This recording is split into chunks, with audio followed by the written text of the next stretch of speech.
അസ്സലാമു അലൈക്കും വറഹ്മത്തുള്ളാഹി വബറകാതുഹു.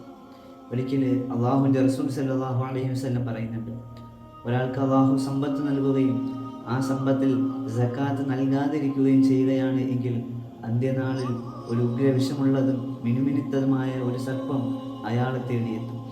അത് അയാളുടെ അടുക്കലെത്തുകയും അയാളുടെ കഴുത്തിൽ ചുറ്റി വരിഞ്ഞ് അയാളുടെ വായയുടെ പാർശ്വഭാഗങ്ങളിൽ കൊത്തിവലിച്ചുകൊണ്ട് പറയും, ഞാനാണ് നിന്റെ സമ്പത്ത്, ഞാനാണ് നിന്റെ നിക്ഷേപം.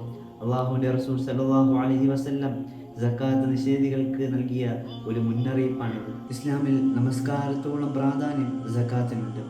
അതുകൊണ്ടാണ് വിശുദ്ധ ഖുർആനിൽ പലയിടങ്ങളിലും വഅഖീമുസ്സലാത്ത വആതു സക്കാത്ത എന്ന് പ്രതിപാദിച്ചിട്ടുള്ളത്.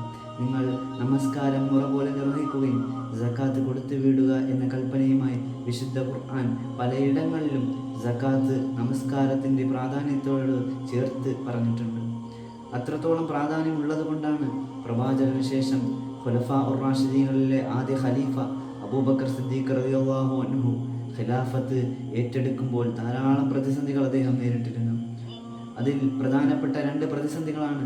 ഒന്ന്, മുർത്തദുകൾ, ഇസ്ലാമിൽ നിന്ന് ധാരാളം ആളുകൾ പുറത്തു പോകാൻ തുടങ്ങി.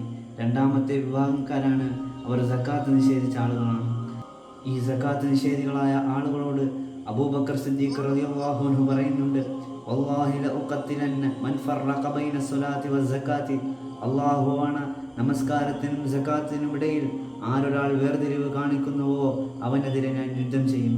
തുടർന്ന് സിദ്ദീഖ് റളിയല്ലാഹു അൻഹു പറയുന്നുണ്ട്, അള്ളാഹുവിൻ്റെ റസൂലിന് അവർ ഒരു ഒട്ടകത്തിൻ്റെ മൂക്ക് കയറാണ് നൽകിയത് എങ്കിൽ പോലും അതും നിഷേധിക്കുന്നവനെതിരെ ഞാൻ യുദ്ധം ചെയ്യും. നിങ്ങളുടെ പൂക്കാലമായ ഈ റമദാൻ മാസത്തിൽ ധാരാളം സമ്പത്ത് സ്വതക്കയായും അതിലുപരി സക്കാത്ത് അവകാശികൾക്ക് നൽകുവാനുള്ള എല്ലാവിധ കരുത്തും അള്ളാഹു നമുക്ക് നൽകി അനുഗ്രഹിക്കുമാറാകട്ടെ. അസ്സലാമു അലൈക്കും വറഹ്മത്തുള്ളാഹി.